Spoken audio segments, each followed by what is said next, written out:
So start with creating right motivation.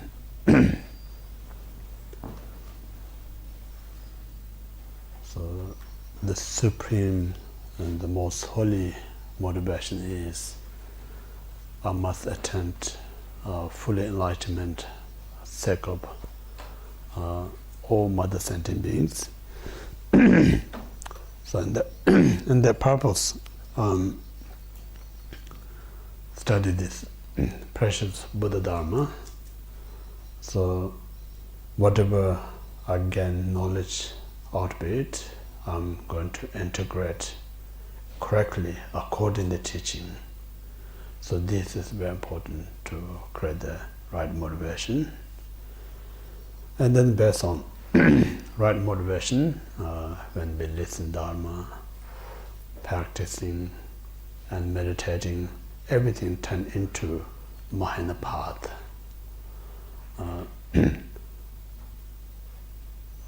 My late teacher always saying, there's not such a separate study and practice. If you manage to bring right intention, listen in a correct manner and right motivation, while just listening itself is a practice.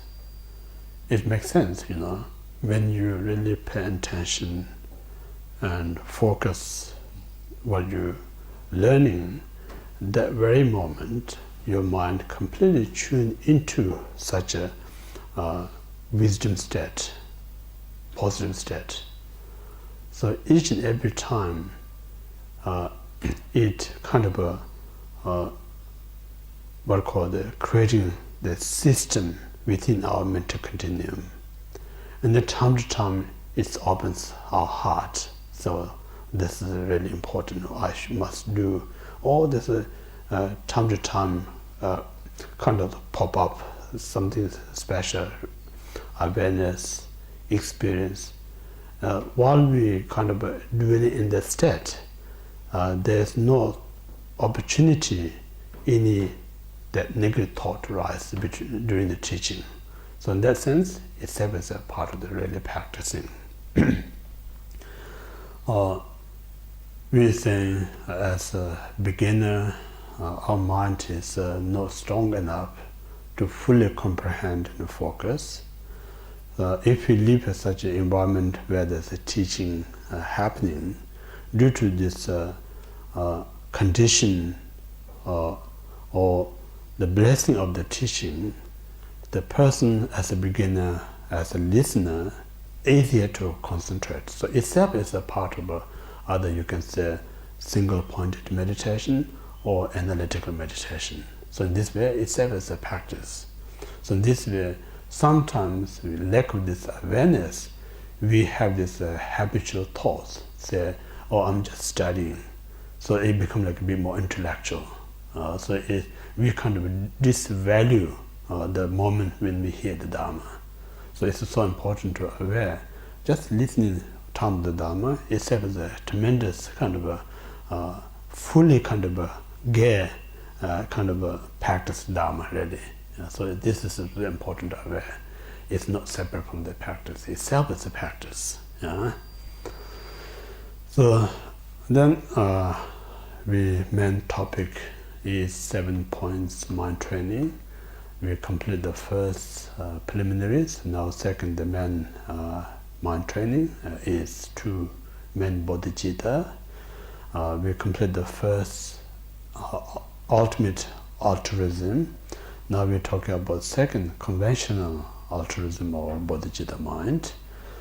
So this has 2 parts, 3 parts: preliminary, main, and then post-meditative state. So I just brief recapture the yesterday topic. So preliminaries are loving kindness. So loving kindness is sincerely wish every beings have happiness and cause happiness.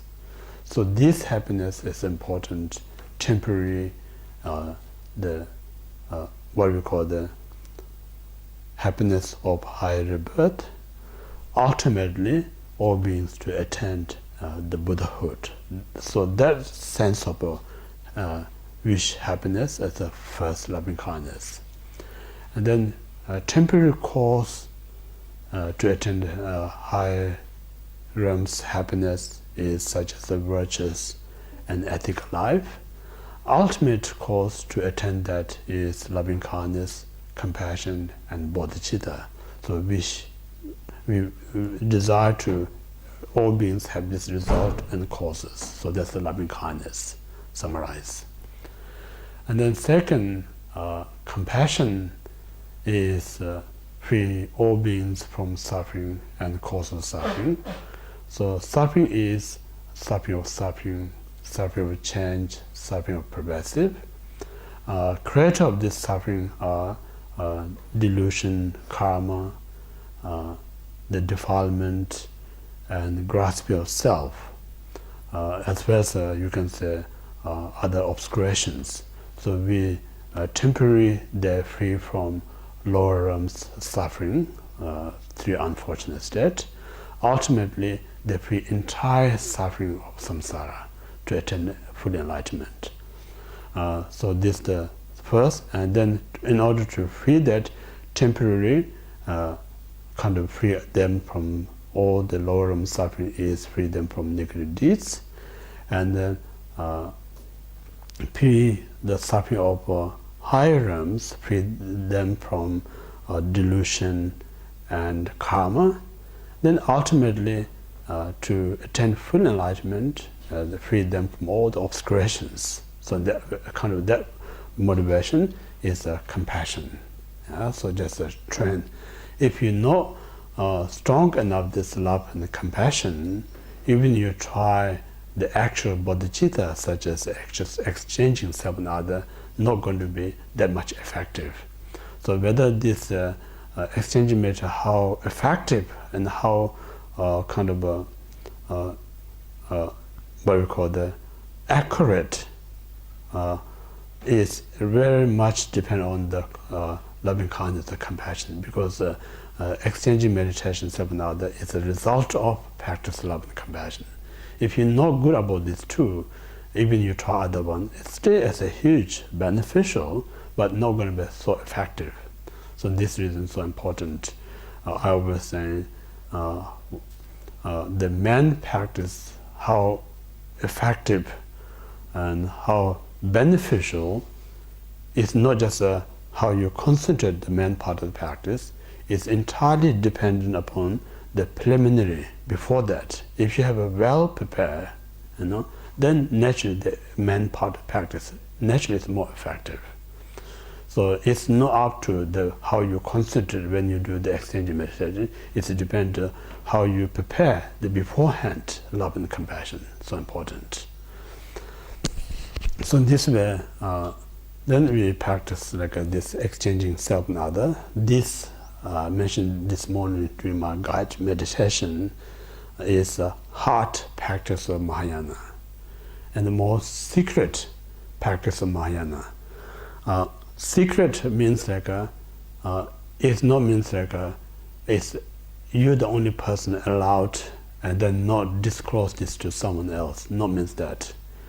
Sometimes people have this misconception when they say secret, means like make sure people no one knows what you're doing. That's not the reason. The reason is out there, someone who haven't got any idea what this practice about, what the purpose.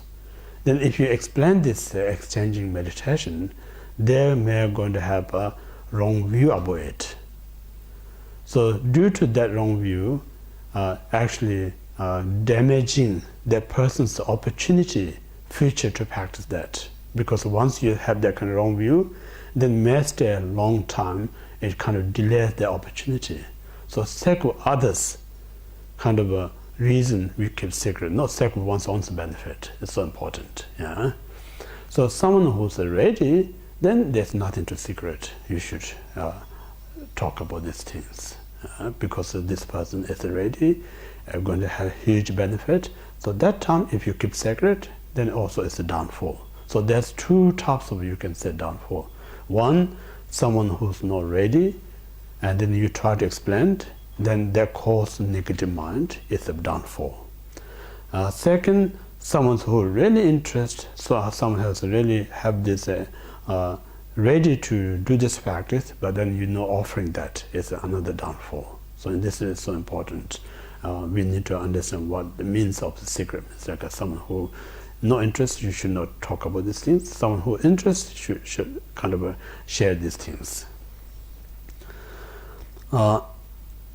So exchanging itself, as again I mentioned this morning during the guided meditation, in order to attain Buddhahood, one need to purify all obscurations. One need to accumulate two accumulations. So this exchanging actually does these two things. When we are taking others' negative, suffering, obscuration, everything to self, just taking others' negativity to self is the way to purify our obscuration, self-cherishing, negative thoughts, everything. That's the purification part. Without taking others, nothing to offer. So when you offer, there's many types of offers. Merits part to offer, wisdom type of offer. So all this offering, whatever merit, wisdom, these two is creating two accumulations. So in that sense, if you really look, you're not really giving your precious things to someone. Neither you're not taking someone's rubbish to you, but really this person is extremely kind, giving me opportunity to do this such a profound practice, purification and accumulations. So virtually, indirectly, this person giving me opportunity to gain full enlightenment. Make sense? So this is so important to aware of that. If you're aware of that, then much what we call the joyful to do that, because it's immensely beneficial. Instead of that, if you look at the self-cherishing point of view, it's not attractive, this practice. Why I want to give my precious things, put that so much effort. Why I have to take others' garbage to me? So that's kind of make mistakes. That's not the idea. Our idea is like, say, Buddha says, the sentient beings are so kind. Without the sentient being, I won't be attain enlightenment. So in this way, the main path or secret that Buddha reached full enlightenment because the practice of exchanging self and others. So in this way, many sutras and shastras stated, any one of us wish to very quickly to attain fully Buddhahood, the technique or secret recipe is exchanging self and others. So that's stated both in the sutra and the shastras. So that's the reason one need to realize this is the very essence of the Mahayana path. So in this way, then first is mental training, mind training. Imagine, think about what the harms directly to sentient beings is the three types of suffering. Then what indirectly harms to sentient beings are delusion, karma, obscuration, self-cherishing, all these things. So all this, just imagine almost just imagine shaving someone's hair. So shaving their negativity and then take upon you. Then observe in your heart. And then, so in this way, imagine they are completely free from that state. When you feel completely free from that state, it brings you tremendous joy. So in this, the reason I mentioned, you need to have such a strong practice of preliminary love and compassion. Because during the love and compassion, what we create the relationship, me and others, we think about they are extremely kind person, so important to my life. So when you have such a person, you can help to free that person's difficulty. It brings you tremendous joy. You're not going to think this is my duty, I have to take, I'm not happy, but I have to know that. You're going to be so happy if you manage to take someone's problem. No? If you haven't got the love and compassion meditation, then it's not going to be enjoyed because you think, oh, they are a stranger.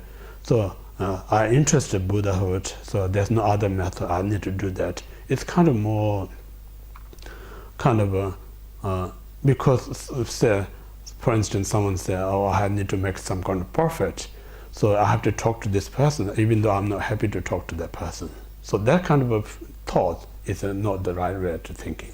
It's sometimes we human, that concept comes up, then we dilute that into the Dharma. So that means like we lack of understanding how to practice in the proper way. So that's not the reason. The reason is we already know person I'm taking the suffering is extremely kind to me.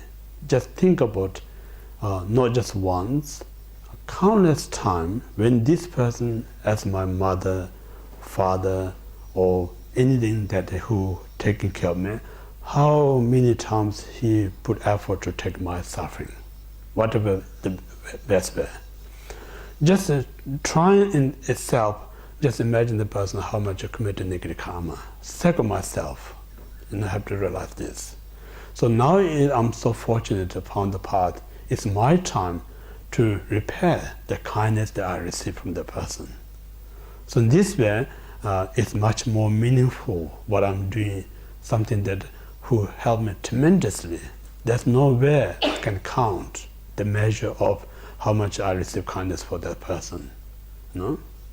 So that kind of mental frame or mental state much easier, because I'm saying whatever you do, the environment is so important. If you practice the environment as such a conducive, then even the difficulty practice makes it quite easy to do practice. If environment is such a difficult place, even simple things very hard to do practice. So in this way, where what Buddhism is saying, environment, we not talk about the external things. Mentally, how we create the right environment to practice. This is so important.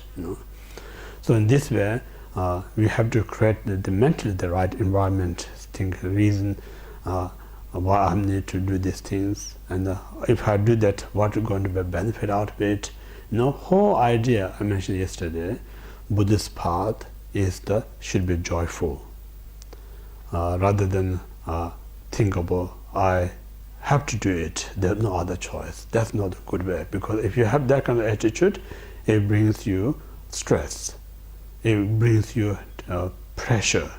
If you do things with the pressure and stress, not so enjoyable. Yeah?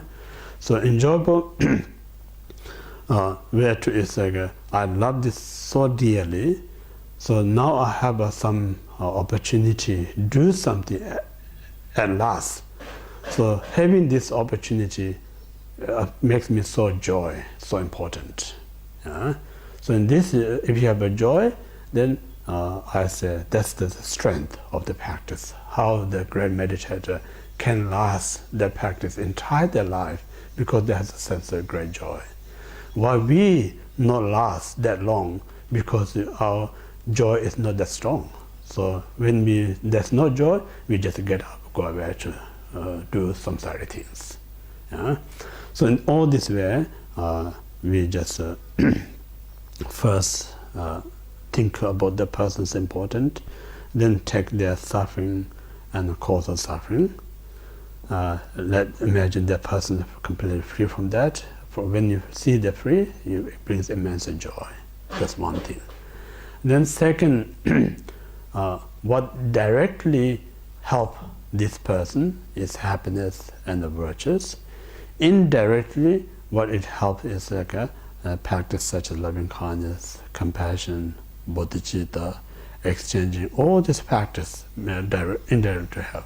So in this way, whatever I have, virtues, happiness, meritorious deeds, everything entire, without any kind of keeping oneself, give everything to that person. So in this way, when this person received everything you that gave, imagine it's become like a wish-fulfilled jewel. That. So wish-fulfilled jewel means like now this person, whatever required to do the Dhamma practice, everything he or she can get from out of it. So in this way, you become like a benefactor, provide every condition to make the person a great practitioner. So they have to imagine. So in this way, the person start using things that he or she receive from you, and that kind of what called the all this outer and internal facility or condition lead them into to gain full enlightenment. So again, same. It's good to think as your child, and you provide the child all the necessary, and then this child, based on this, what you offer, use as to success the child's life, such as doing the education, then eventually get kind of graduated, and then find the perfect job. So just imagine how you're going to be grateful. So same thing here, we have to think every being that you're offering is your own child, or you're offering the person is the most kind person. So if you have that kind of state of mind, there's nothing that stops you to offer. So in this way, what I'm saying, we need to think our delusion state of the mind, we so discriminate, think the person immediately related to me is a kind person, the rest of them is a kind of a stranger. We have that kind of the ordinary state of mind. But then if you remove this concept, kind of look at the reality, your loved one, your enemy, your stranger, there's no differences. Every one of them play same role, not just one more, one less. They all play equal number to count to us one of other life. So these are the reality. So in this way, because if we caught up in our only concept, that's the reason we call these are that we call the obscuration. The reason we call the obscuration, when we caught up this our own concept, we fail to recognize the reality. So we just remove that and look at the reality, that person's point of view, then you're not going to see the differences whatsoever.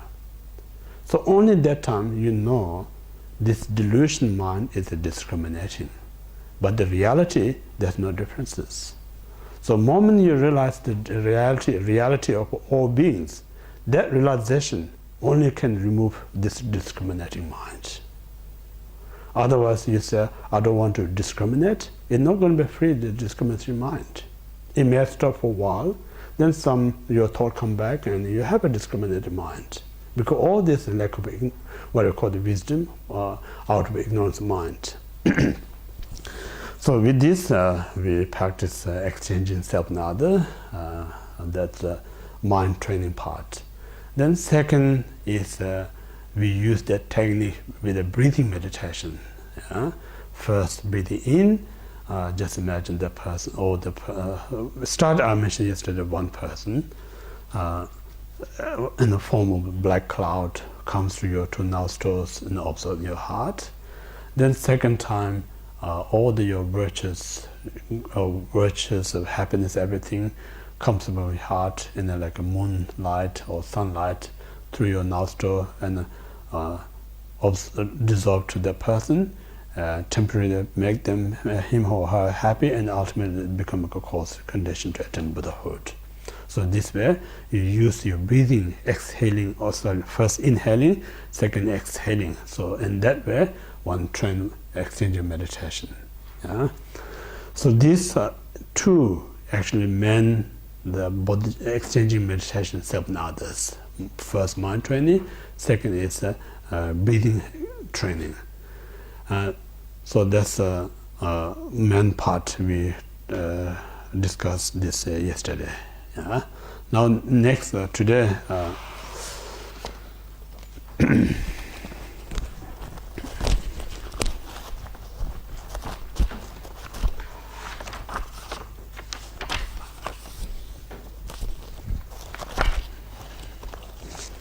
Now, number 8, 3 objects, 3 poisons, 3 root of the virtue. So this that line.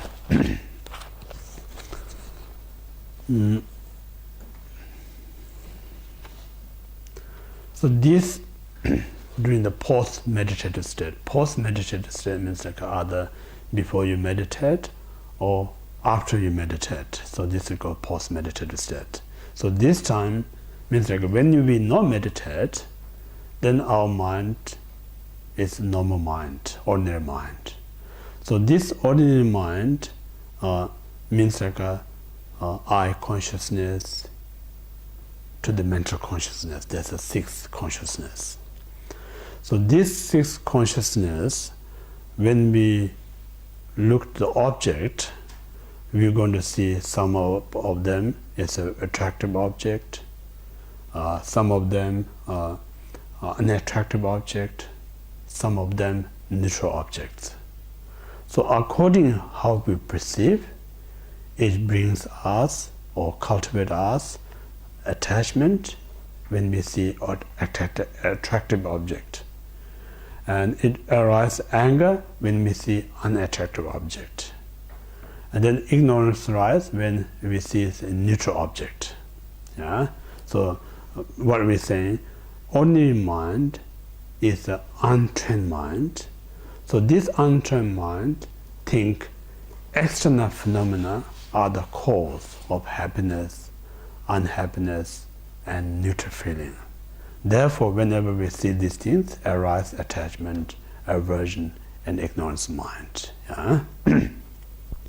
So these are, we call the 3 poison mind. So these 3 poison mind, so this we need to train right now, training of the mind. So means like say person who controlled by desire mind. Under the desire mind, you have to aware how much pressure, how much stress, how much fear, how much uncertainty, how much kind of a limited time to do the great things. So virtually, this attachment as almost uncompassionate dictator, using us as a slave, not just one lifetime, many lifetimes. So this one need to recognize. So in this way, you feel kind of a bit sorry to yourself. I'm so kind of controlled by this desire mind. And then same kind of a way what you realize yourself, look to the others, and then you're going to see every other beings controlled by their own desire mind. You're going to realize that. So this awareness, now what we're saying, your own desire, using it as a path. This is so useful, So means like now may all beings may free from that desire mind. Yeah. So this way, your very desire mind is become the antidote to rise another desire mind. Make sense or not? It frees your desire mind, because I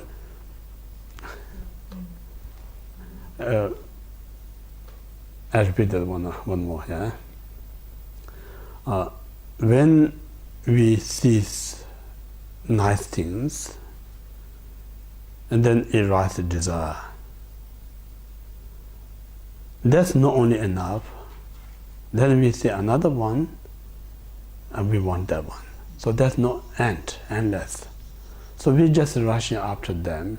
There's no time. Under that, you have so much pressure, so much stress, so much worry, and then it leads to so many suffering. Yeah, we have to really carefully think about everything that affect by this desire mind. And then same way you think about others, they also have the same situations. Yeah. So in that realization, now you're going to develop this motivations. May all beings free from that desire mind. So this means like that desire that causes you so much suffering and stress and so forth, that awareness helps you to develop such a great mind, wishing others to free from that state. So in that sense, your desire mind actually not harming you, actually helping you if you use in the right way. Yeah?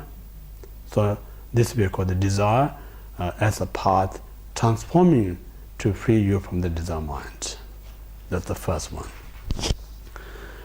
Without training of that, we all know when we rise in desire mind, then that leads to another desire mind.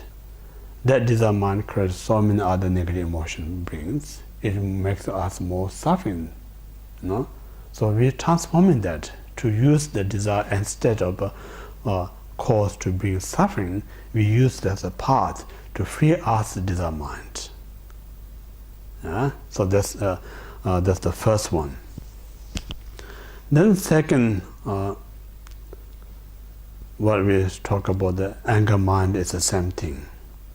When I'm in a state of very angry, just think about psychologically, physiologically, emotionally, there's no peace whatsoever. There's no happiness whatsoever. So in a depression state or unhappy state. So it's good to think there's two types of, you can say, anger. One, easy to express. Say someone you know who can challenge. Then anger is a manifest to that person. And then some other times, say someone who's far more powerful than you. There's no way you can harm. You still have anger. Now you can't show this anger to that person because the person is so powerful. Then the anger turns towards yourself. Then it's hurting yourself.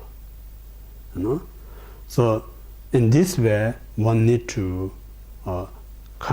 really. This we just talk a very small part of the risk of anger, because there's so many how much does damage this life, our feeling, reputation, all these many great things.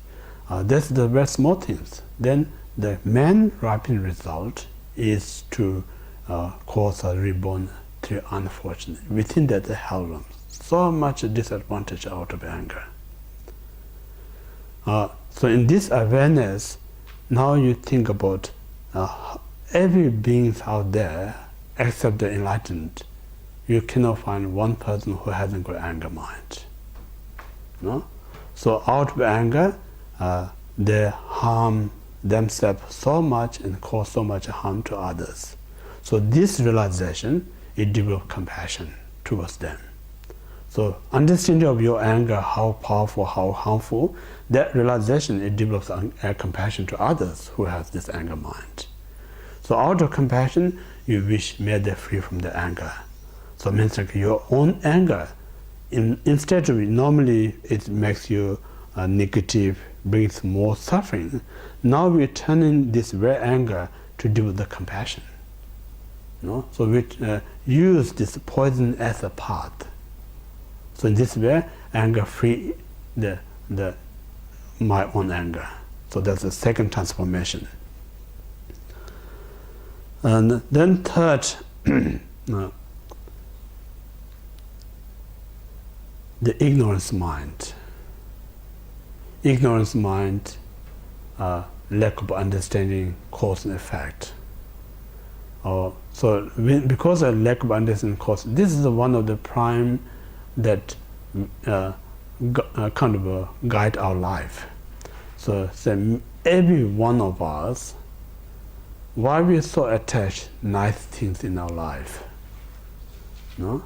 Every one of why we're so attractive, such as material wealth.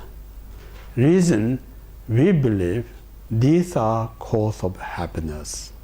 We believe these are the cause of comfort. But the real or natural fact, none of them are virtues. Because if it's not virtuous, how it can bring happiness? How it brings a positive?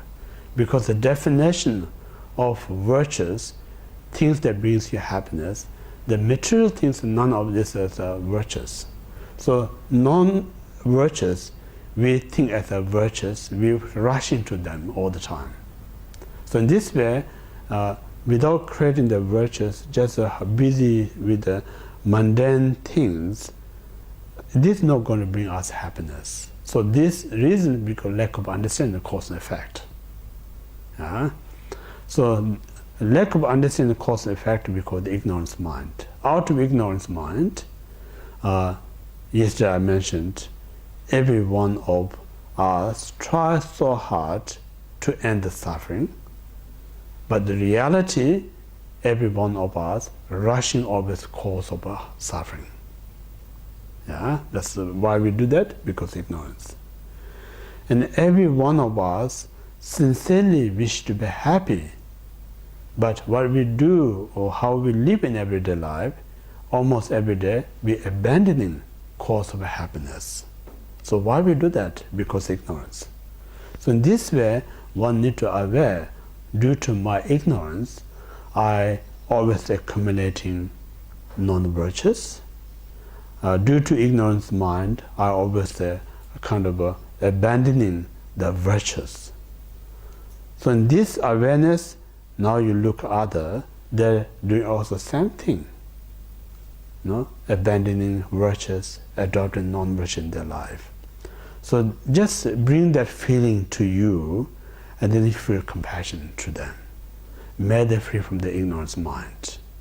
So in this way, normally these three poison mind are the cause of non-virtuous deed, but these circumstances, we use them as a path, free my own these three poison mind, wishing others to free these three poison mind. So itself is very powerful. So in this reason, what we're saying, we kind of you can say recycling your own emotion, using your own emotion as a path. So it's very helpful. So in that sense, means like it will come later on. They're saying the mind training is so easy to do because many other practices require so many conditions. But the mind training practice does not require any kind of condition. Every situation you can do this practice.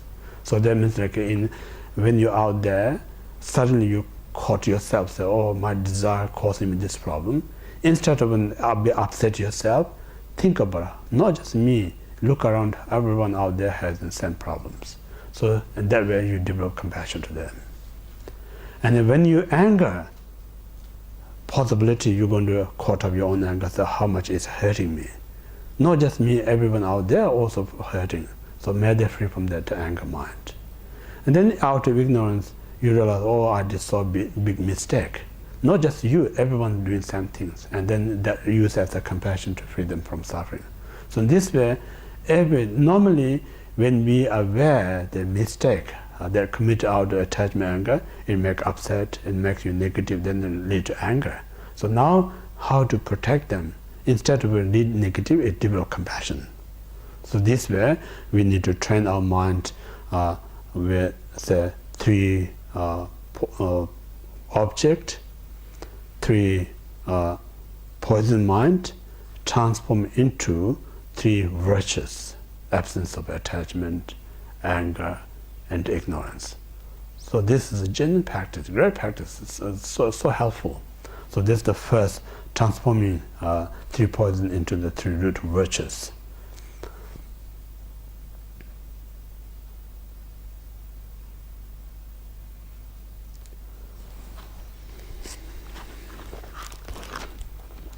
Now next one,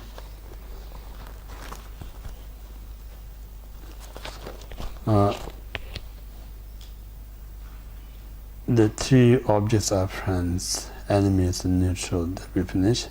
Three poison are craving, aversion, and indifferences. So we finished that. Now next, the three root of virtues are remedies. In all activities, train the slogan. So ninth one.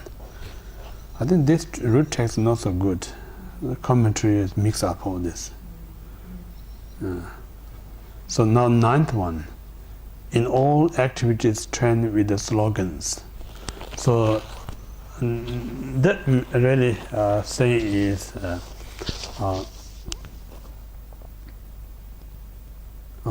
in everyday the activities means like whether you sitting or having walking or doing something or just normal activities, normal what we do is like walking, sitting, eating, sleeping. These are normal activities. So all this time due to this habit, distracted mind, we forget this exchanging meditation. So in order to reminder, it's saying we should chant 2 lines that stated by Nagarjuna. So this 2 lines is say, may all others suffering ripen upon me. First line, may all others suffering ripen upon me. May all the happiness ripen to others. So these 2 is good to recite often, because if you just recite these things, it helps to remember. So this we call the recitation meditation. Also, great Atisha also stated there is a system or tradition in some Kadamba school. Some Kadamba master, instead of meditate the 4 noble truths, sometimes they chant this 4 noble truths. Suffering is the truth of enlightened beings. Origin of suffering is the truth of enlightened beings. Cessation is the truth of enlightened beings. Path to cessation is the truth of enlightened beings. Just reciting this, just reciting that is reminding them. So in that way, there's no kind of a 2 gap between your practice and next practice. So reciting is kind of bridge. Right now, what we practice, and then until next time, time to time, if we recite this one, it's not kind of distance. So that's the reason recitation is so important. Also, they're saying some Kadamba master. Also they recite, I'm going to die, I'm going to die. That's also powerful, because if you just recite that, it kind of helps you to impermanence. Otherwise we forget impermanence. The moment you forget impermanence, that very moment the chance starts. It's so strong. Desire mind comes from there, anger mind comes from there, jealous mind comes from there. If you constantly think about impermanence, then you have to think about cause and effect. If you think of cause effect, then why I'm creating this to potential to bring suffering in my life. So this reason they do also chanting some kind of all these valuable things. So these are just recommended between the session we chant these things. So, sometimes also I'm not sure, different culture, In the Asian culture, chanting is a very natural habit. In the Western culture, not much system chanting that much. So more is kind of reading. So I say I should write down and stick everywhere, wherever you go. Bedroom, car, kitchen, bathroom, all this. If you just put this in 2 lines and you're everywhere, so you can see, So it's a different culture, In Asian culture, you have to tell what to do, not to do. If you write, that doesn't work. In the Western world, if you say it doesn't work, you just have to write. Then everyone read and follow that. So different culture things. So the writing is very good everywhere. Most time, not need to everywhere, otherwise people think you'll be mad. Yeah? The most of the time you spend your time in that place, have these few lines, So at least you see, is remember. That's what's important.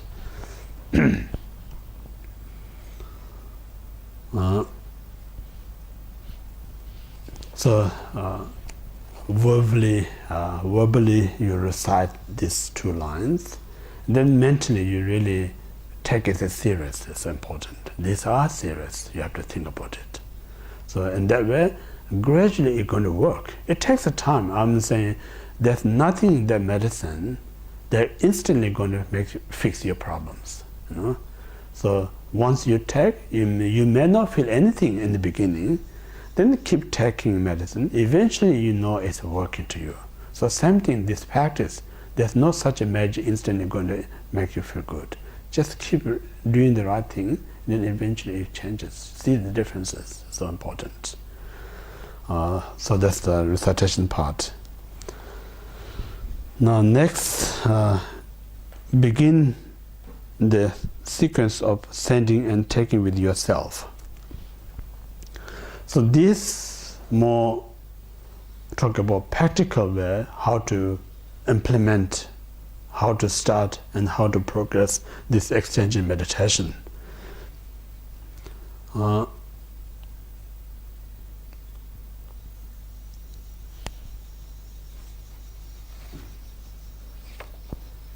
So this means some of us may find very hard to do straight away taking others' suffering to you. Yeah? If you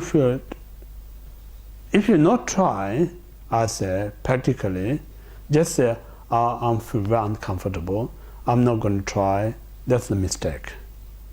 You have to try. But when you try, it doesn't work. When you try, it disturbs your mind. Then it's not right to force, because then more you force, more resistant these things. Yeah? You may lose that opportunity to do practice. So in that circumstances, use object as yourself rather than others. Yeah, that's important, exchange meditation. So yourself means say you think about what I committed something wrong today, or whatever I committed yesterday, something wrong things. These things not just going to disappear by itself. Sooner or later, it's going to bring the result when it meets the conditions. So this awareness, future, whatever suffering going to may manifest, just bring that at the present. So present may a little bit uncomfortable, but this uncomfortable is worthy because it's helping me tomorrow. Yeah? Just imagine someone, say for instance, if you rented house, the real estate going to come check your place. If you put everything tomorrow, lots of two things to do. But if you do as much as you can today, then what's going to help you is that tomorrow less things to do. So what you're doing is helping you tomorrow. Yeah? If you not just do it today and say just leave it is, and then tomorrow you have an extra problem because you rush around and not much time, then you're panicking, worry, all these problems even double up. So this point of view of saying, take your future suffering to the present and then purify right now. That's the simplest way I can talk. Even much greater point of view, we're saying human life is a great opportunity to purify the karma that we may going to experience in the lower realms. Once we're in the lower realms, there's nowhere we can actually purify that state. We have to live until it's exhausted.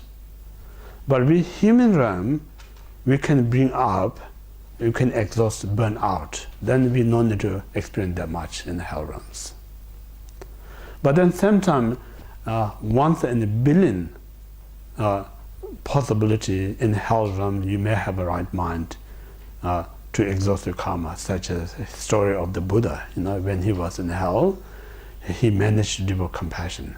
So this is one of the trillions beings. Most they don't have opportunity to develop any positive mind when you're in the hell realm state. So a very slim chance, almost no chance. So how we know about this, when we talk about precious human rebirths, I'm saying, are there, not in the meditative environment, when we're out there living in ordinary life, are there how often we have this attachment mind, anger mind, stinginess mind, jealous mind. If you really think, are there how much we accumulate? So we just calculate our week, month, and here, there's enough. Actually, really close. I'm not kind of making fear. We talk about reality. Once we die, we have enough cause to really experience these awful places. Yeah? And that sense is unfortunate we have all these things. But one thing is fortunate is we have opportunity to burn that seed right now. That's the great things.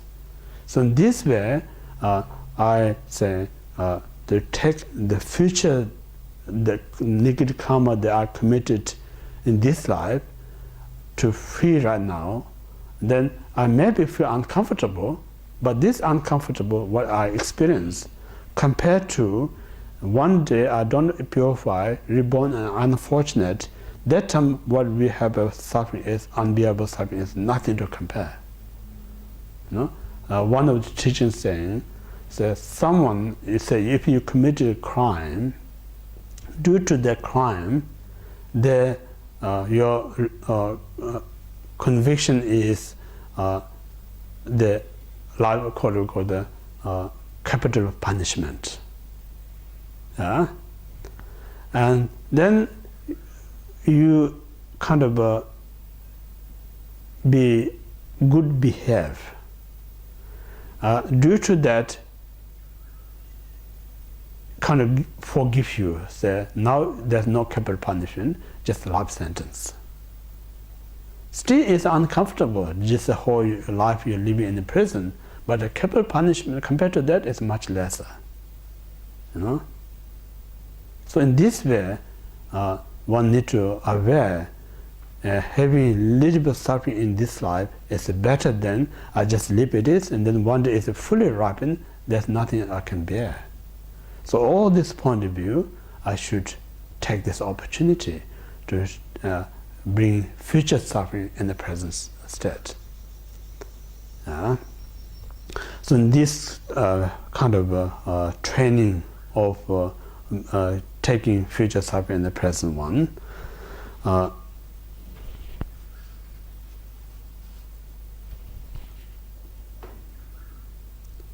so in this is what we're saying, like a train.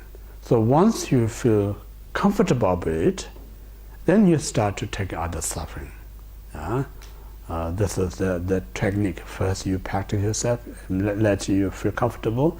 The moment you're comfortable, then you start to take other suffering to you. So that's the method.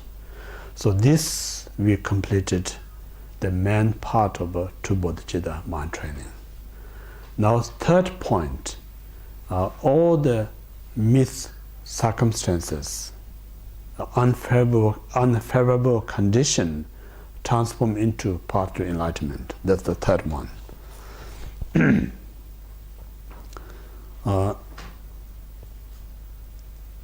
So this, where is it? When the world is filled with the evil, transform all mischiefs into the part of a body. Yeah. So now this referring is some part of our life, all the disaster comes together. Sometimes this kind of life, moment to moment comes. So physically, just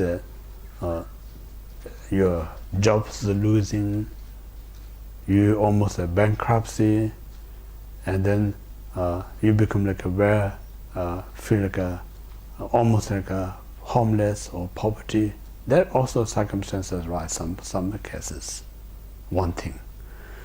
And on top of that, because when you lose everything, unfortunately this world is not so ethical, compassionate, then everyone kind of distance from you. You know? Everyone kind of talking about bad things about you. Everything kind of looking down to you. That kind of also top of that comes that kind of problems. The particular, not too much as ordinary beings, when you as a business world or politician world, you know, one time you're so successful, everyone wants to be your friend. You know? The moment you lose these things, everyone don't want to be your friend. You know? Everyone's talk all these bad things, something you can't believe. You know? These things also comes in our life. Not only, then top of that, you have mental anxiety, depression, physical sickness. So there's a list go on and on, all the problems sometimes in our life. Yeah? So that time, if we not have a dharma in our life, they're going to kill you. Really going to kill you, because just how many people out there commit suicide because they can't cope the pain, what they're going through in their life. You know? So now we need to know how to kind of protect myself in that environment, and how can protect others in that environment is important. You know? So again, I'm saying, if you don't study about the mind, if you don't study about the cause and effect, everything that we experience, we think is nothing that can fix. That's the reality.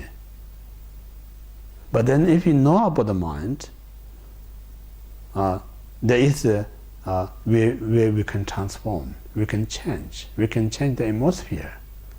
So that's the power of the mind. So in this way, what we need to think about is like when all this coming in our life,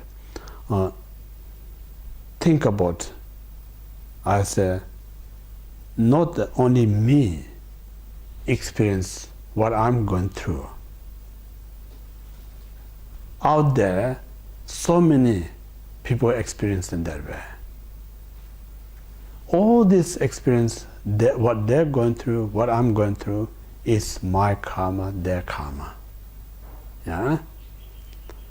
If I not purify that, this is not going to be first, not the last one. I'm going to keep repeating this. Yeah. So only way to end is I must generate bodhicitta, must attain enlightenment.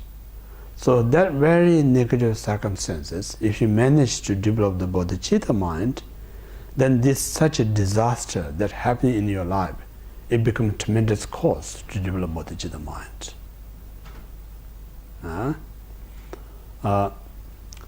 I'm not sure Ayadeva or Shantideva, one of them said, even you are the lowest of lowers, as long as you have a compassion, you're not going to fall completely down. They're going to protect you. The moment you don't have a compassion, there's nothing to protect you. You know? So in this way, in that very circumstances, it's so important to develop this the bodhicitta mind.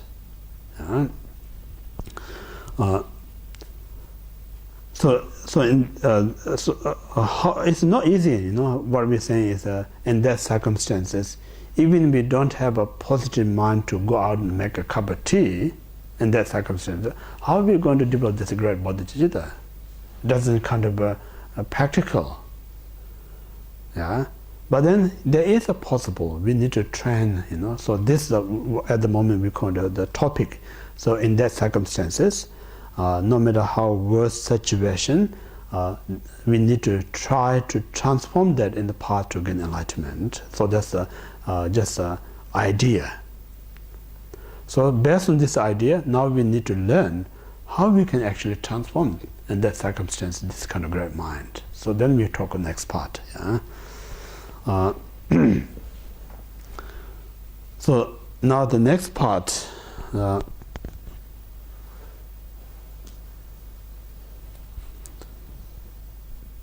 drive all blames into one.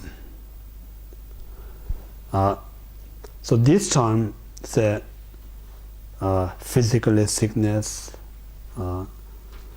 mentally unhappiness, and top of that, lots of people kind of fighting for you, taking your court case, making your life as miserable.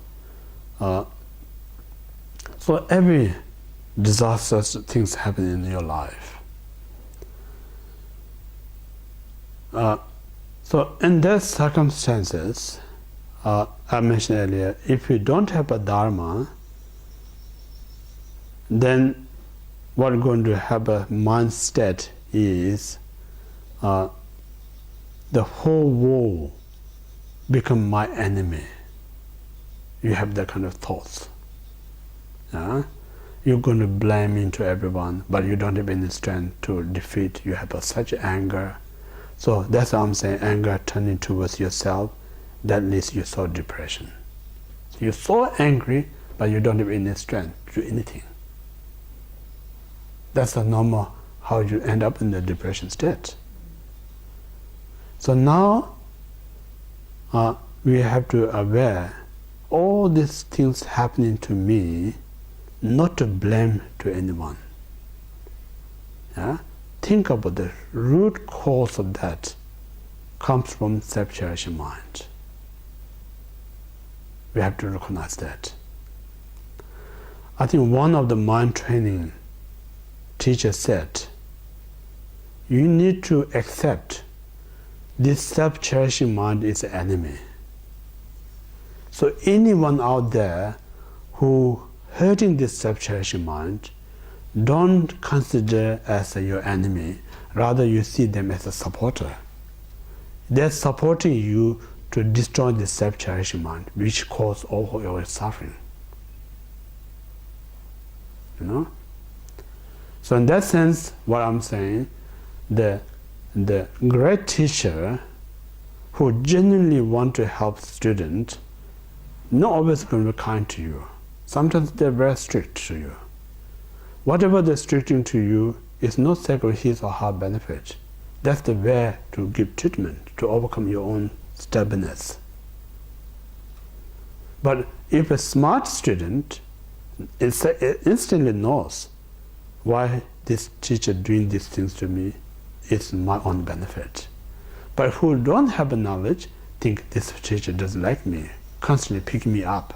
That kind of a wrong kind of a understanding comes up. Then you move away from that. In reality, you no move away from that teacher. Actually, you move away from your own opportunity to get better yourself. So in this way, that very negative circumstances used as a tool to realize the cause of all this what I'm going through is my self-cherishing mind. It's so important. Yeah. So in this way, once you recognize the true inner enemy, then you're not going to cherish that. You're going to get rid of that. So only that time you start become mindful practitioners. So in that sense, mindful path is a great path. The path lead to attain Buddhahood to sacred sentient beings. So this great kind of a path is not kindness of the teacher who taught us alone. It's also one's own that situation to realize all this what I'm going through, the prime cause, this change into self. So if we're not happy what I'm going through right now, we can prevent that not to happen next one. So in order to prevent that, we need to destroy the root cause, which is the self-cherishing mind. If you don't destroy, you feel bad about it, and then you still keep this self-cherishing mind, this is not going to be the first one, neither the last one. You're going to keep repeating that. And if you just keep a self-cherishing mind, if you look where this is going to be end, you know, we're never ever going to find the end. That's endless. So that way, what here says, blaming to self-cherishing mind. So blaming sometimes in a different cultural point of view, maybe not right word. Rather we say is accept all this problem that I experience is created by my self-cherishing mind. Is a better word. Blaming is kind of negative yourself. That doesn't work. Then you become more negative. You get more anger to yourself. That's not. Accepting means like I have to accept. No, I have to move onward, move forward from there. I just stuck there. When many of us say, people say something bad, it make it upset me, but I actually accept it. So the moment you feel accept, it feels like a free. Then you move onward, move forward from that onward. So that's our thing. So now, instead of we get our anger, the world, so now we have to change. The world is so kind. We have to say, everyone, we used to think this person caused me this problem and that problem. Instead of having negative thought, we have to think about the positive about others. Positive about others means, during the exchange of meditation we're saying, without the sentient beings, there's nowhere we can purify our negativities. Without the sentient beings, there's nowhere we actually practice true accumulations. So all this condition to purify accumulation provided by sentient beings. So in that sense, sentient beings are extremely kind, because they give us this part of the practice. So these things, again, not I'm saying not really we making things up to make feel good to other sentient beings. That's the reality. Reality. We talk about few reasons others more kind than yourself. First, as a mundane point of view, we say every being once a kind person, not just once, many times. And that point of view, they're extremely kind. And then second, as we interested Buddhist path, and when we study Buddhist philosophy, the greatest things we can achieve is the Buddhahood. To attain that state, what requirement is to practice loving kindness, compassion, and bodhicitta. Without these three, impossible to attain that state. So in order to this practice, we need to have an object. The object of these three practices, all sentient beings. So if you look at that point of view, they're tremendous kind. Then these kind beings, why we think they are the object or subject that cause me suffering. So it's psychologically looking a different way. One is looking for a subtraction point of view, we get unhappy with them. Other one, a point of view of what potentials, if I look in the positive, then we see they are kind, because without them, I won't be attained Buddhahood. Yeah? So this we call the reason we call the mind training.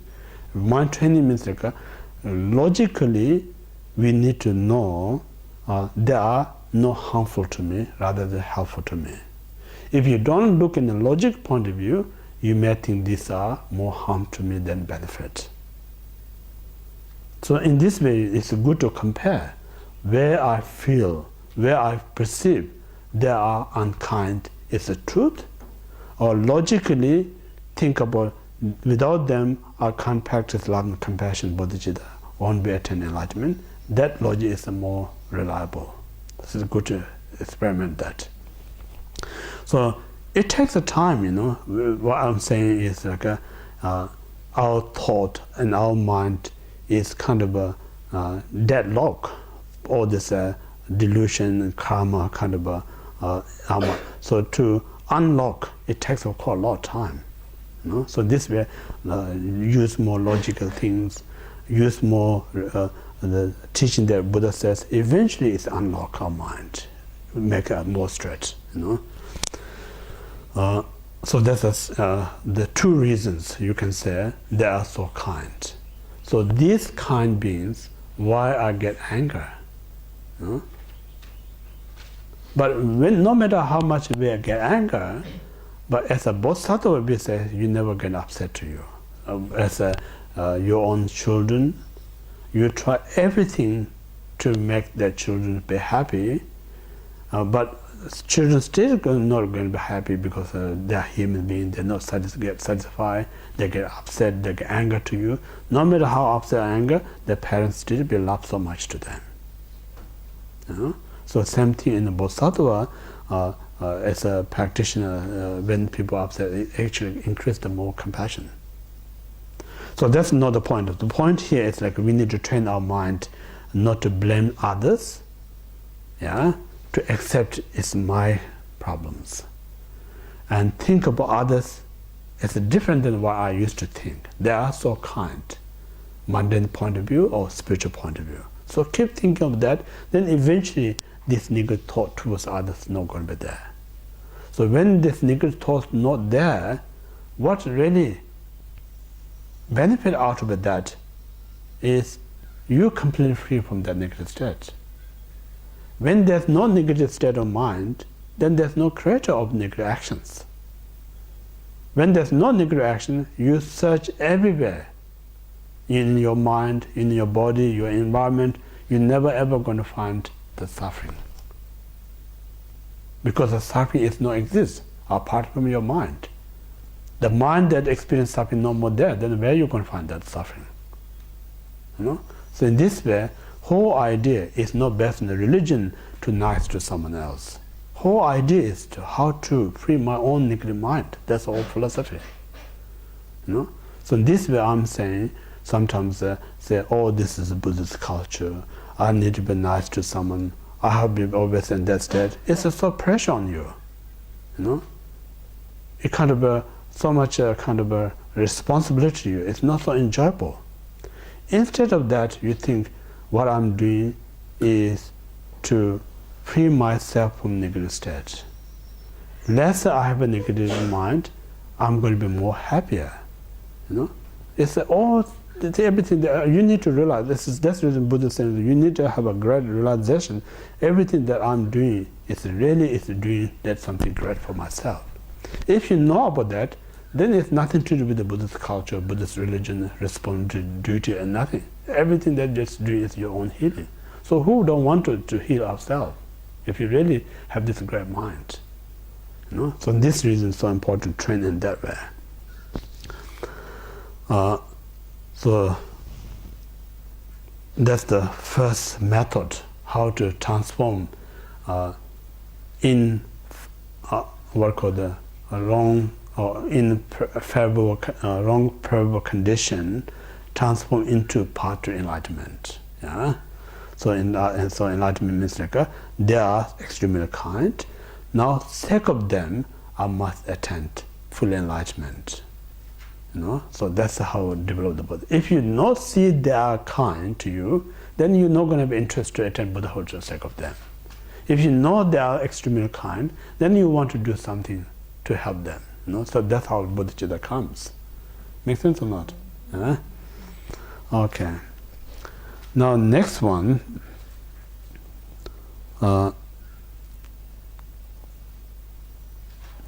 Be grateful to everyone. That's the same I mentioned. Seeing confusion as the four kaya is the unsuppressible shunyata protection.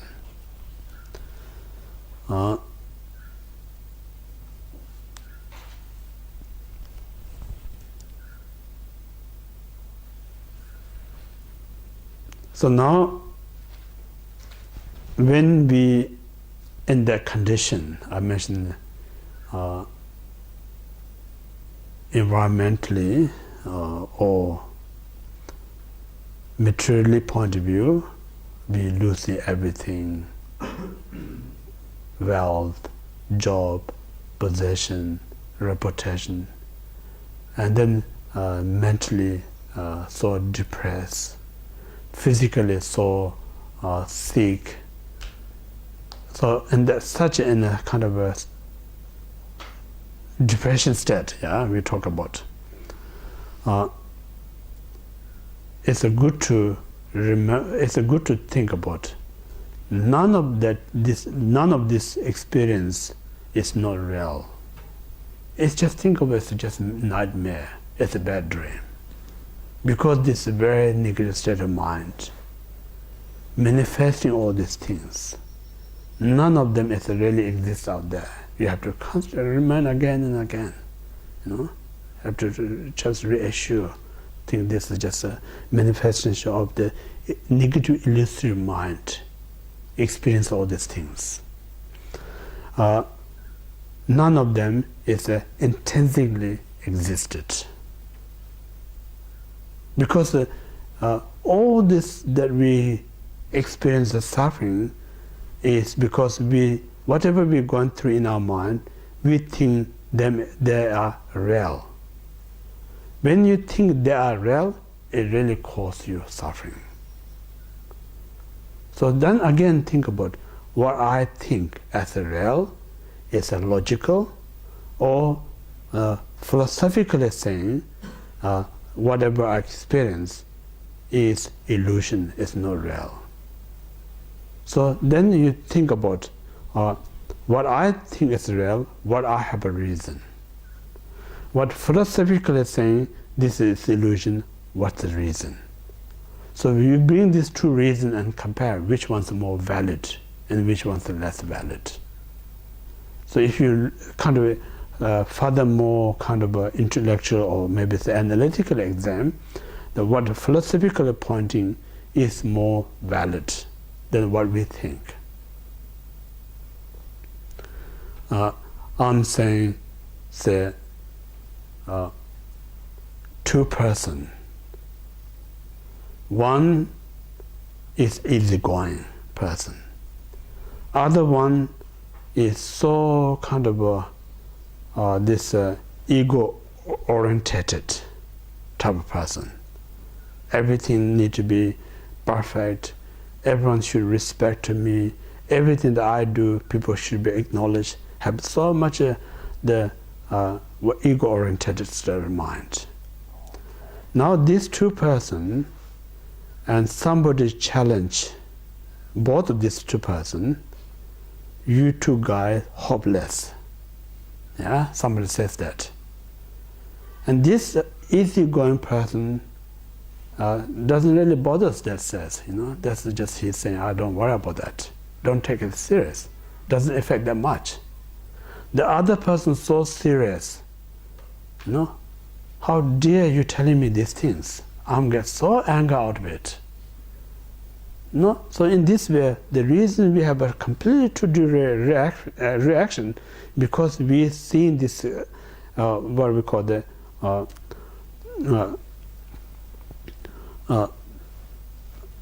the situation happening is look in the two different ways. No? So just seeing in the two different ways is a huge effect, completely different effect. So if you look in that way, it's a mentally corrected. Because the reality, this person not hating one is more than other. He's saying just you two guys, you guys, not just mention specific name, but the reactions are completely differences. So in this point of view, I'm saying, many I say, I talk about. Sometimes I think I maybe mentioned earlier, say in our kind of a comfortable world, living such in this part of the world. Everyone have some issue, we have a problem. This issue problem, if you really check, are they serious or not so serious? And then same kind of set of mind, we go to ISS, a poor country, how they're struggling and how they react. Just imagine that situation exists in my life in this country, how I'm going to bear.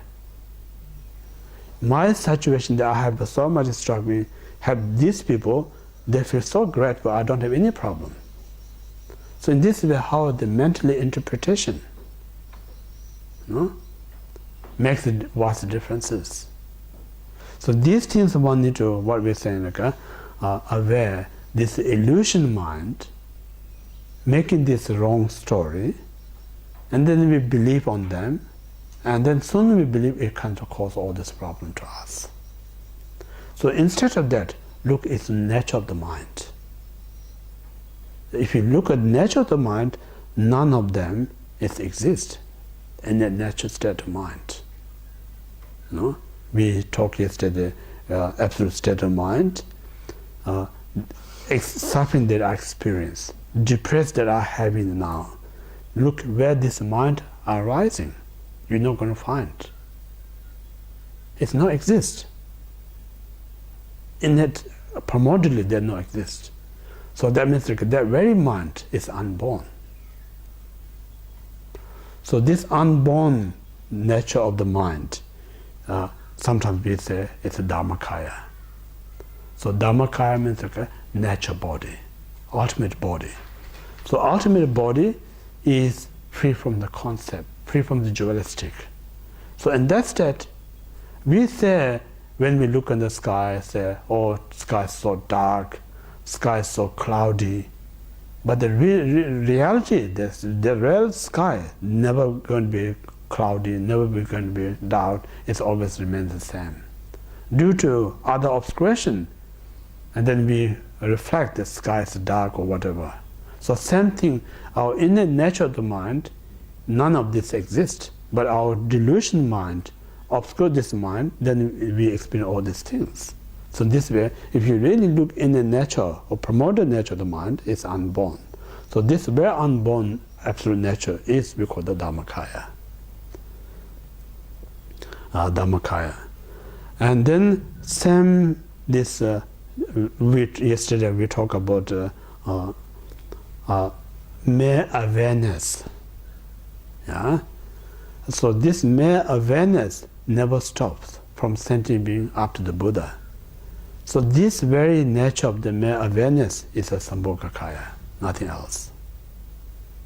We call the Sambhogakaya, the Buddha manifest and the turn wheel of Dharma for the enlightened beings.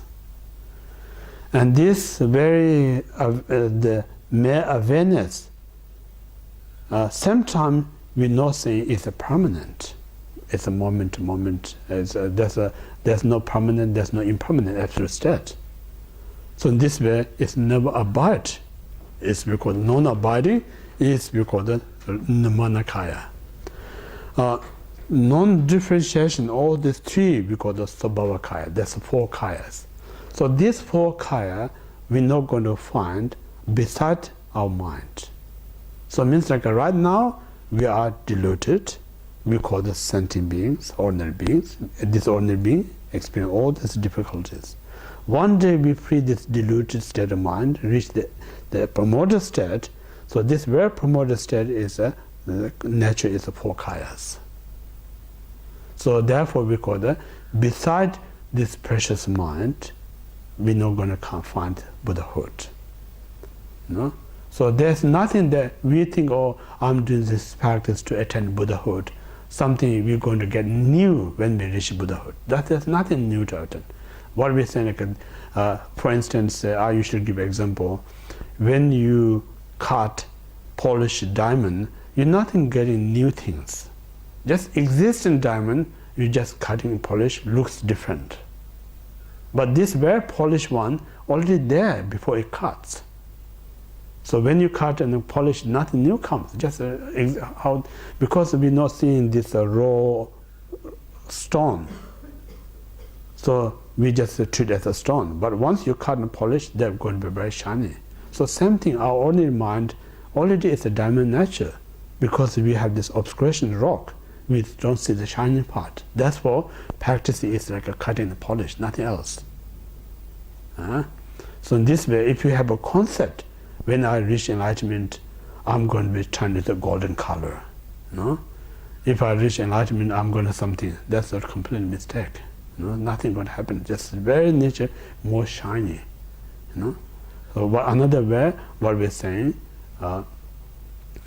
sometimes we say, oh, today sun is very dark because clouded. Then the clouds near there, we say sun is very bright. Sun itself, there's no changes, dark or bright, always remains bright. Due to circumstances, we talk about dark and bright. So same like in a natural mind, there's no dark and bright. But due to temporary obscuration, this makes this, you can say, dark mind or bright mind. So nothing, when you clouds are away, there's no extra light comes from sun. It's the same light when it's clouded. No? So in this way, right now, we don't have this great quality manifestation because obscured by this delusion thoughts. No? Once we remove this, the great quality is always there. Always there no means like a sense of permanent state. Again, if you think it's permanently there, then it's no difference between some non-Buddhists talk about the liberations that absolutely exist. We're not talking about existent, just this how things exist, you know. So in this way, just reflecting this four kaya or a primordial nature of your mind, and that state alone is we call the greatest protector. You know, if you remain in that state, then in that very state of mind, nothing suffering, nothing miserable, nothing depression. So these are the most powerful protector. So in that state, one meditate. You know?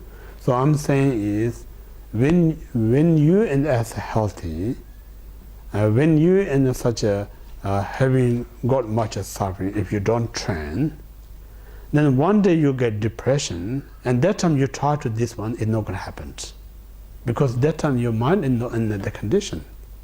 So what I'm saying, while we have this healthy mind, healthy body, we're pretty much all right.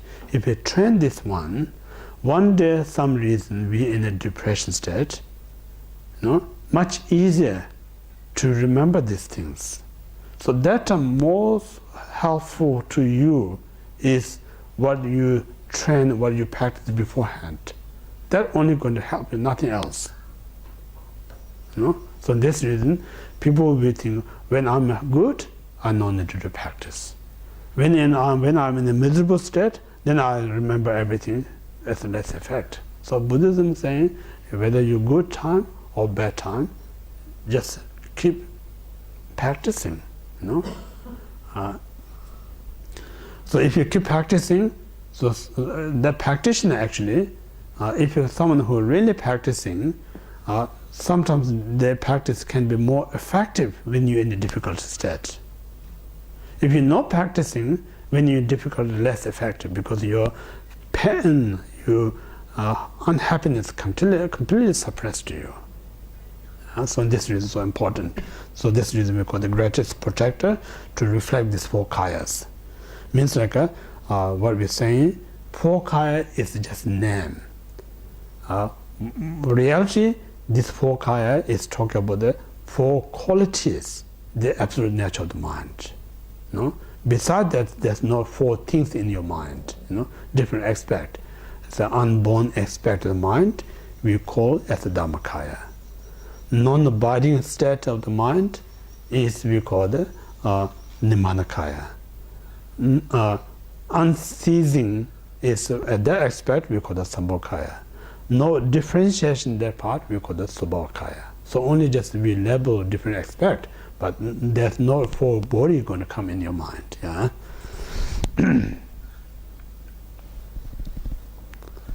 Okay, that's one. Now next one. Seeing confusion as the four kayas is unseparable shunyata protected, that we finish. The kayas are Dhammakaya, Sambhogakaya, Nimanakaya, Subhavakaya. Thoughts have no birthplace. They are unceasing. Thoughts are not solid, and these three characteristics are interconnected, connected.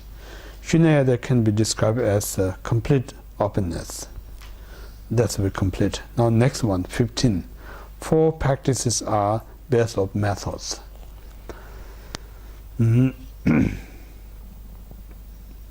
So now we talk about four different types of practice. First one, practice of accumulation. Second is practice of confession. Third is practice of Dhamma offering. And fourth is practice of creating right circumstances. So there's four practices. The first one, practice means like reflect one's the teacher and the triple gem, and recognize that extremely important in my life. Based on this awareness, physically we do prostration or making offering, and vocally we reciting the great qualities of these beings, and mentally we reflect their qualities, whatever we know. So just maintaining these three virtues, mental, physical, and vocal, in everyday time, or as often as possible, is we call the accumulation of merit. Accumulation merit and merit is slightly different. It's important. So if we just think of this triple gem and teacher, and just you have this great thoughts, speech, and action, it's just merit. Accumulation merit means like a sake of all sentient beings.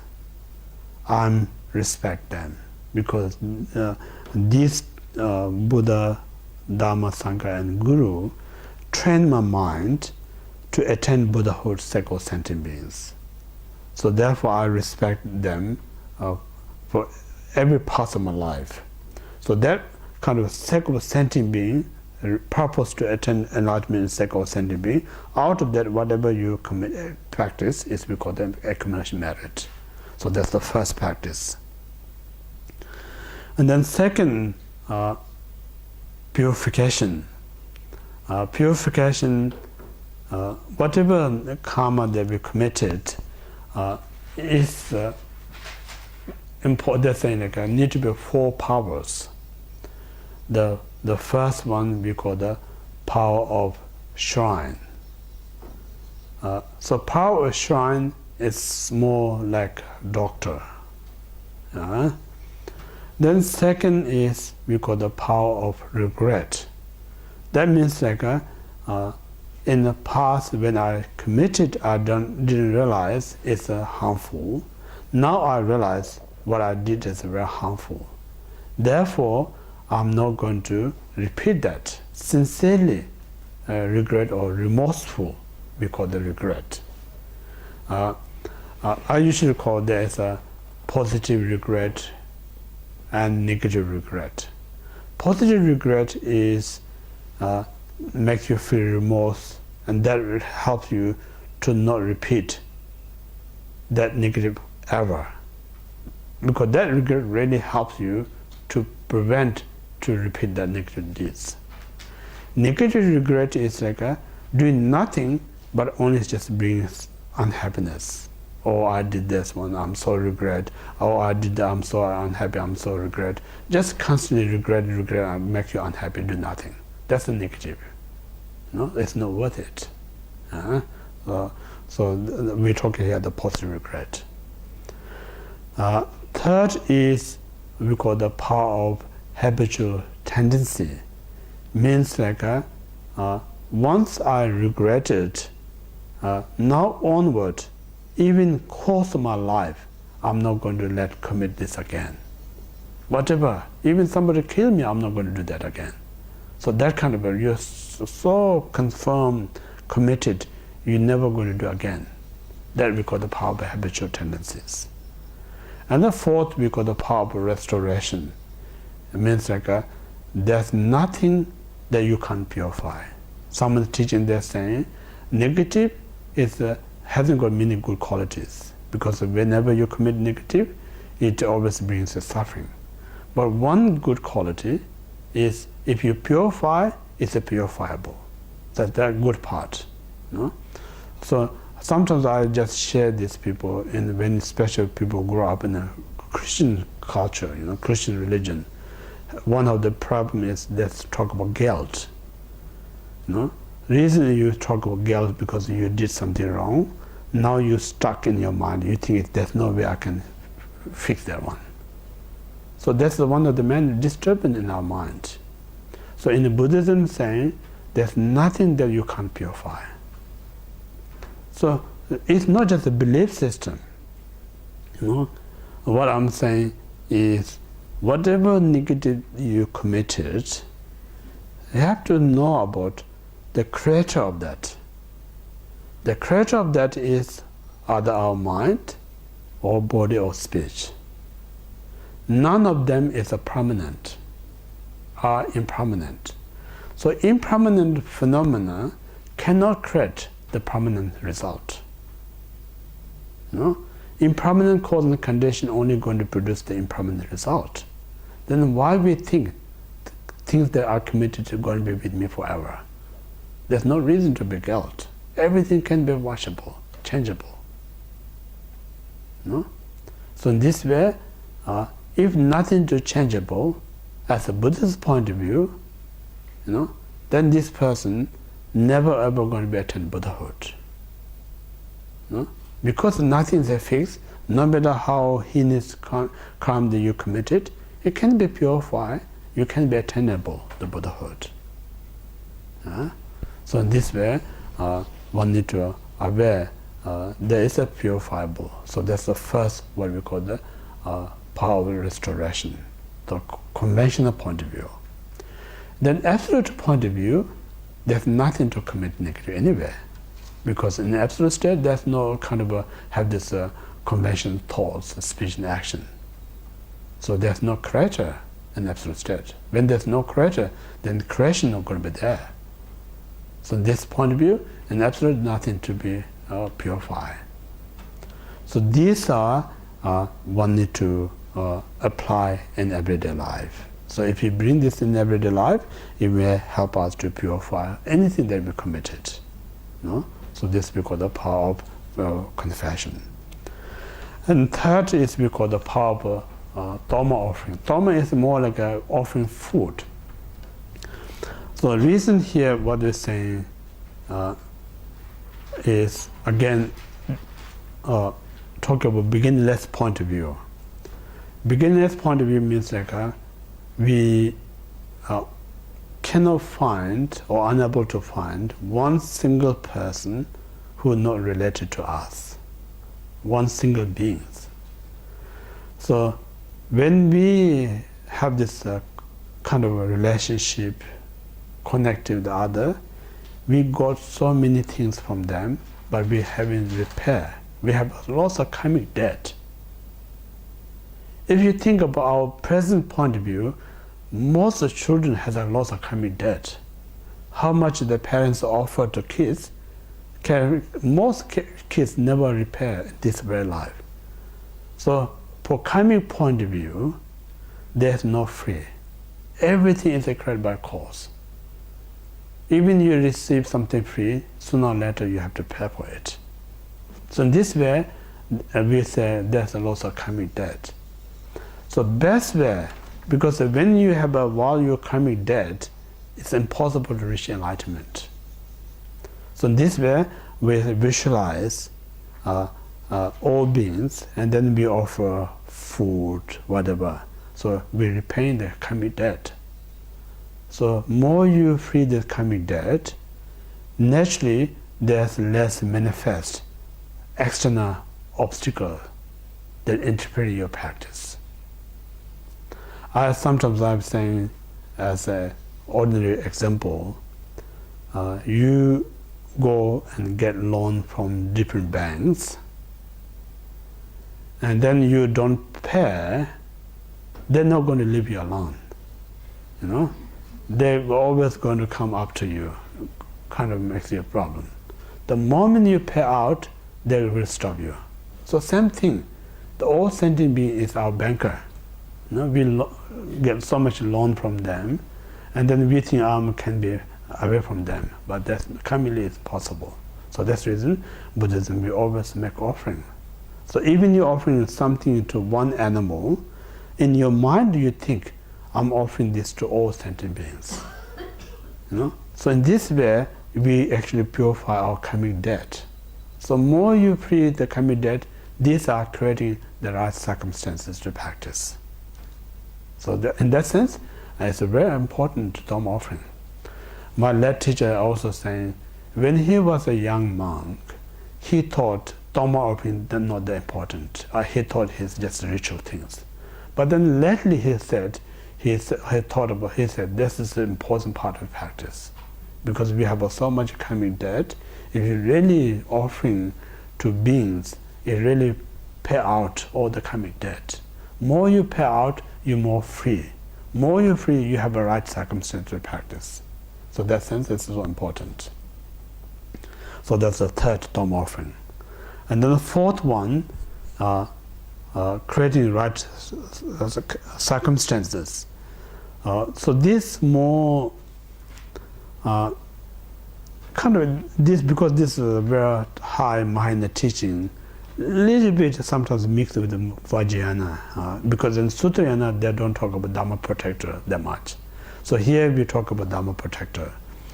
Dhamma protector means like certain beings who committed, I'm going to help this practitioner to remove obstacles. So these beings we call the Dhamma. It's a person who genuinely practices Dharma, there is some kind of a being committed, I'm going to protect. So this we call the Dhamma protector. So within Dhamma protector, there's an enlightened Dhamma protector, non-enlightened Dhamma protector. There's two types of protectors. Yeah? So in this way, they're saying time to time you make offering to them. You know, make offering. Just offering them is creating the perfect kind of we call the circumstances to practice Dharma. Therefore, many monasteries, almost every monastery, they perform Mahakala or Dhamma protector practice. The reason to create the right circumstances to practice Dharma. Then individual, many practitioners also do Dhamma offering almost every day in order to create the right conducive or right circumstance to practice Dharma. So generally speaking, this is a Vajrayana part of practice. One needs to receive empowerment to do the Mahakala or Dhamma protection practice. Without the empowerment, one not permitted. Means like we don't have a right way to do it, make more mistake than the right things. But I say, when you visit a temple or somewhere there, you see the Dhamma protector, from your heart, even you offer flower or light candle. Just imagine I offer this Dharma protector. May you help all beings who practice Dharma. If you just in that way you make offering, it creates the right circumstance to progress. So these are what we call the 4 practices. So what whole idea is like we creating again. I mentioned that exchanging self and other is the essence and heart of the mind part. When you do such a powerful practice, it's not going to be easy. We need to create all these right conditions. We need to put all these obstacles. Then only it may help us to do much easier. So that's the reason we talk about this 4 preparation, 4 practices.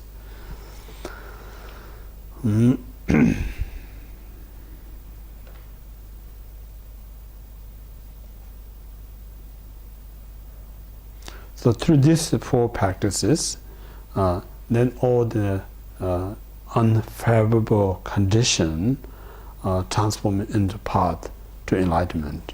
Or through this practice, it creates all the right method to success one's practice. So this reason we call these are the 4 excellent practice to bring the right circumstances to do this exchanging self and others. Okay, so we stop here for tea break.